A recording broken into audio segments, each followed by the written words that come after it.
Düşerdim yamaçlarından, sapsarı saçlarından, avuçlarından.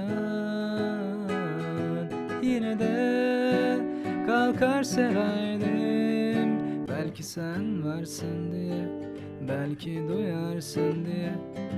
Beni anlarsın, soru sormazsın.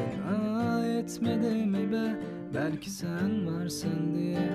Başımda bir bela, bu aralar ne dinlesem, ne çalınsa aklıma, hepsinde mevzu sen. Sen ona aşıksın, sen ona aşıksın, sen ona aşıksın. Tek bir söz söyleme, boş ver. Bu yol nereye gider bilmem ama yürüyorum işte. Yüzüme vuruyor arada fırtınası, korkuyorum ne var?